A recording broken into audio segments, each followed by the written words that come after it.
I did it! They told me it was impossible, but after 3 years I finished my first D&D campaign. Let's do it again! So, during COVID I convinced some of my friends to try a short one-shot to see if it was fun for us. As you can see, it kinda got out of hand. The game started with 4 players and a small campaign and ended with 5 players at level 12. So, what did I learn as a DM? Your players will always surprise you, even when they don't. When I first started DMing, I read a lot of articles online and most of them warned me that my players would try to break the game and destroy everything. I was prepared for chaos and mayhem and we definitely had chaos, but my players knew we were playing a game for fun and tried to stay on track as much as possible. We had maybe 2 to 3 moments during the campaign that really shook things up, but I always expected something really crazy to happen and was kind of surprised that it didn't. You will have your flaws. I suck at encounter design. It's not entirely my fault, but I usually fail at making epic fights with high stakes. And that is okay. My players love my quirky NPCs and backstory-driven storylines, and the more we play, the more they and I get the hang of it.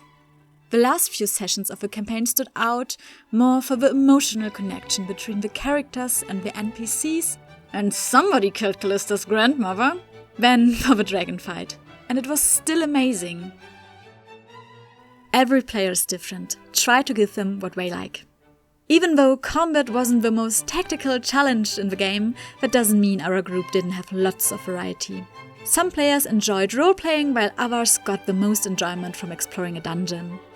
Try mixing things up and find out what your players like to do. If you just had a very intense roleplay scene, a little combat might help. The beauty of being a DM. You decide what you want to prepare. I like to do creative things. I write, draw, and sometimes do little crafts, so I always had something fun to prepare for the group. For me, a big part of being a DM is what happens outside of the table. The community around it and the freedom to prepare either an epic time raid or just a silly tavern brawl. Prepare whatever you want. If you like to create your own props, surprise your party with handmade letters. And if you don't feel like it or don't have the time, find a quest online and just do that. This brings us to the most important point. You are player 2. You should be having fun too. Let your players do some work.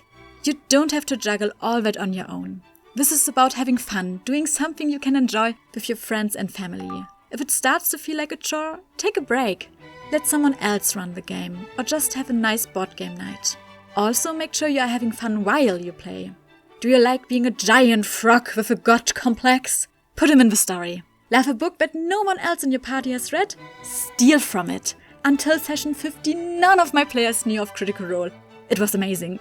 And if a final boss fight is not as dramatic and epic as you thought it would be, that is okay, because you just spent hours having fun with your friends. And that is the most important thing. Thanks for watching this video. I hope these tips can help another Dungeon Master. But what is the most important lesson you have learned from playing TTRPGs? Please like and subscribe if you want to see more videos on this channel.